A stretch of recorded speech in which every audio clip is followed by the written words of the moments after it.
Hello दोस्तों। हमें किसी का बेईमानी का हक नहीं खाना चाहिए। किसी का पैसा बेईमानी का नहीं खाना चाहिए। किसी गांव में एक बूढ़ी माँ रहती थी। वो काफ़ी बूढ़ी थी। वो रोज़ मंदिर जाती और भीख मांगने के लिए जो कुछ भी उसे मिलता, लोग पूजा करने जाते तो उस बुढ़िया को अगर रास्ते में देखते तो उसे 1-2 रुपए रोज़ हर एक आदमी दे जाता। तो उस बुढ़िया को हर एक आदमी 1-2 रुपए रोज़ दे जाता। वो बुढ़िया डेली अपने घर से मंदिर की ओर जाती और वहाँ बैठ जाती मंदिर के पास। तो उसे लोग धन देते 1-2 रुपए डेली। इसके बाद उसके पास काफ़ी पैसे इकट्ठे हो गए।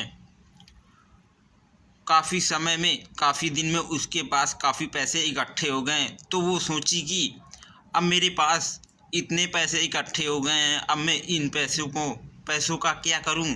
तो उसने सोचा कि मैं सेठ जी के यहाँ अपने पैसे दे आती हूँ। जब मुझे पैसे की ज़रूरत लगेगी तो मैं सेठ जी से पैसे ले लूँगी। तो वो सेठ जी के पास पैसे जमा करने के लिए अपने गई। तो सेठ जी ने उसके पैसे जमा कर लिया और बुढ़िया का नाम भी लिख लिया। जब सेठ जी ने बुढ़िया के पैसे जमा कर लिया और बुढ़िया का कोई सहारा भी नहीं था, उसके पास कोई लड़के बच्चे भी नहीं थे। बुढ़िया अकेली ही घर में रहती थी। किसी दिन एक लड़का आया और उस बूढ़ी माँ से बोलता है कि माँ जी, मैं आपके साथ में रहना चाहता हूँ। तो वो बुढ़िया बोली कि बेटा ठीक है, तुम मेरे साथ रहो। और वो बुढ़िया के पास में रहने लगा। और बुढ़िया ने कभी भी अपने बच्चे से ये नहीं पूछा कि बेटा तुम कहाँ रहते हो और तुम्हारा क्या नाम है, तुम्हारे पिताजी का क्या नाम है, तुम कहाँ से आए हो। उसने उसे कुछ नहीं पूछा। और उसको भी, बुढ़िया को भी अपने बच्चे से काफ़ी प्रेम हो गया था।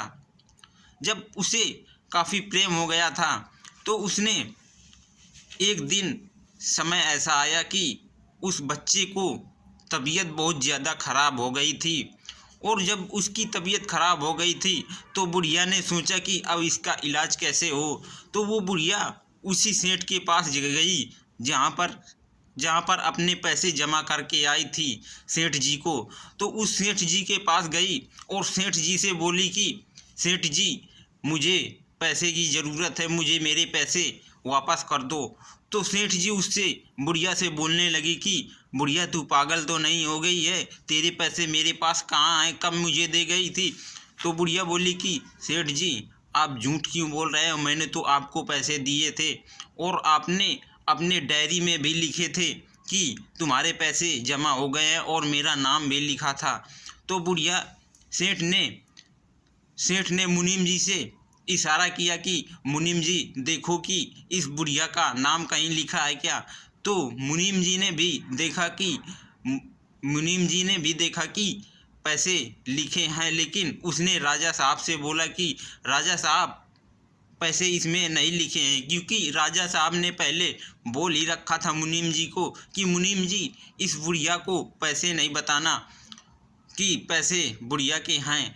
तो उसने, मुनीम जी ने जब बोला कि पैसे नहीं हैं राजा साहब, इसके कोई पैसे नहीं हैं, तो उस बुढ़िया ने बोला कि अरे राजा साहब आप ऐसा क्यों कर रहे हो, हमने तो आपको पैसे दिए थे, आप तो राजा साहब हैं और हम एक भिखारी, अगर आप हमारा खा लोगे तो आप राजा कहलाने के योग्य नहीं होगे। तो उस राजा ने बोला कि बुढ़िया तू मुझे क्या उल्टा सीध बक रही है, जा यहाँ से निकल जा और तेरे पैसे यहाँ पर कोई नहीं है। तो वो बुढ़िया रोती रोती वहाँ से राजा साहब के यहाँ से घर चली आई और वहाँ से घर आकर के देखा कि लड़के की तबीयत और ज़्यादा ख़राब हो गई है और उसे बुखार भी काफ़ी तेज़ है। तो उसने भगवान से प्रार्थना किया कि भगवान अब मेरे बच्चे का क्या होगा। तो उस बुढ़िया के मन में एक विचार आया कि मैं इस बच्चे को ले जा कर के राजा साहब के पास जाती हूँ और राजा साहब से बताती हूँ कि मेरे बच्चे को बुखार बहुत तेज़ आ गया है और इसे हॉस्पिटल जाने की ज़रूरत है, इसे इलाज करवाना है। तो शायद राजा साहब के मन में थोड़ा सा दया आ जाए तो मुझे पैसे वापस कर दें। तो उस बुढ़िया ने राजा साहब के यहाँ अपने बच्चे को ले गई और बच्चे को ले जा कर के राजा साहब से बोली कि राजा साहब मुझ पे दया करिए, मैं एक बुढ़िया हूँ और मुझे मेरे पास भी कोई नहीं है, मैं आपके पास पैसे जमा करके गई हूँ। तो उस राजा साहब ने बोला कि बुढ़िया यहाँ से निकल जा, नहीं तो मैं अभी गार्डों से धक्का मारकर तुम्हें बाहर निकलवा दूंगा।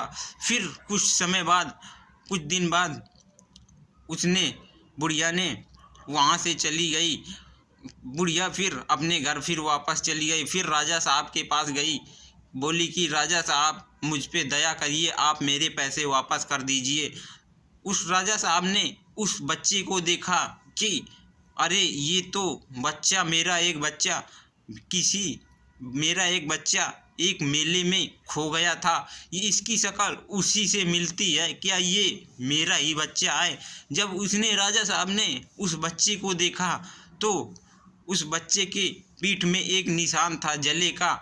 उस राजा साहब के बच्चे के निशान था।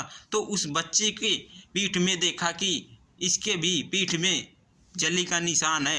राजा साहब समझ गए कि ये बच्चा तो मेरा ही है।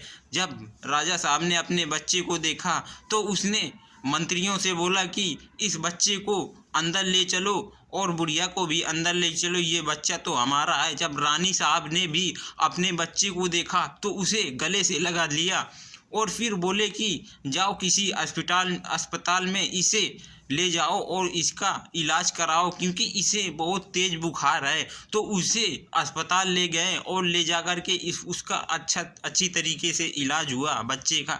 जब अच्छी तरीके से इलाज हुआ तो बच्चा सही हो गया और बच्चा आंखें खोला तो वो अपनी माँ को याद करता है। जब उसकी माँ उसे नहीं दिखती है तो वो फिर बीमार होने का नाटक कर लेता है। राजा साहब ने देखा कि बच्चे को होश आ गया है और ये फिर से ही बीमार हो गया है। तो उसने सोचा कि लगता है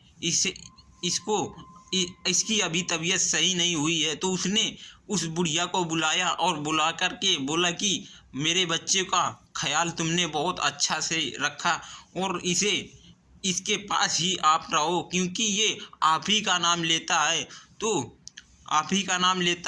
तो उस बुढ़िया ने उस बच्चे के पास थोड़ी देर बैठी रही। जब बच्चे ने आंखें खोला तो आंखें खोल करके बोला कि माँ आप कहाँ चली गई थी, मैं सही हो गया हूँ देखो।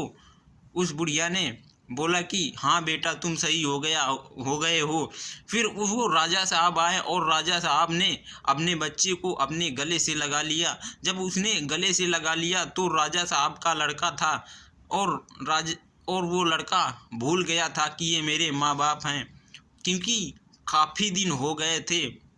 जब काफ़ी दिन हो गए थे तो वो बच्चा अपने माँ बाप को भूल गया था। वो ही अपने माँ को माँ नहीं जान पाता था और उस बुढ़िया को अपनी माँ बोलता था, क्योंकि वो बच्चा छोटा सा था 5-6 साल का, इसीलिए वो भूल गया था। फिर इसके बाद वो जब बुढ़िया वहाँ से वापस आ गई तो वो बच्चा राजा साहब के यहाँ रहने लगा और राजा साहब उसे बहुत प्यार करते थे बच्चे को। जब बच्चा और बड़ा हुआ तो उसे उसकी माँ की याद आई। तो जब उसकी माँ की याद आई तो वो राजा साहब से बोला मुझे अपनी माँ के पास जाना है। तो वो अपनी माँ के पास चुरा करके ही भाग गया। जब अपने माँ के पास चुरा के भाग गया तो उसने बोला कि माँ मुझे आप कहाँ छोड़ आई थी, मैं वहाँ नहीं रहना चाहता, मैं आप ही के पास रहना चाहता हूँ। तो राजा साहब ने देखा कि वो बच्चा कहाँ चला गया है, फिर उसे ढूंढा तो वो कहीं नहीं दिखा। इसके बाद फिर वो बुढ़िया के पास राजा साहब गए और देखा कि वहाँ बच्चा है। तो उस बुढ़िया से बोला कि बुढ़िया ये बच्चा मेरा है और इसे मुझे दे दो। तो उस बुढ़िया ने बोला कि ठीक है राजा साहब, ये बच्चा आपका है तो आप ही ले लीजिए, क्योंकि ये बच्चा तो मेरा नहीं है। वैसे भी मेरे पास रह कर के मुझे भी काफ़ी प्यार हो गया है बच्चे से, और बच्चे को भी काफ़ी प्यार हो गया है मुझसे। बुढ़िया, मैं तुम्हारा ये एहसान कभी ज़िंदगी भर नहीं भूलूंगा, क्योंकि तुमने मुझ पर इतनी दया किया है कि मैं ज़िंदगी भर नहीं भूल पाऊंगा। तो बुढ़िया ने बोला कि राजा साहब, तुम्हारे पास इतना अहंकार है कि तुम मेरा ही धन मुझे नहीं दे रहे थे, और मैं जब अपने बच्चे को तुम्हारे पास लेकर आई तब मेरा धन आप मुझे ही दिया, क्योंकि तब भी मुझे नहीं देते, क्योंकि आपका बच्चा मिल गया था, इसलिए आपने धन मुझे दिया था।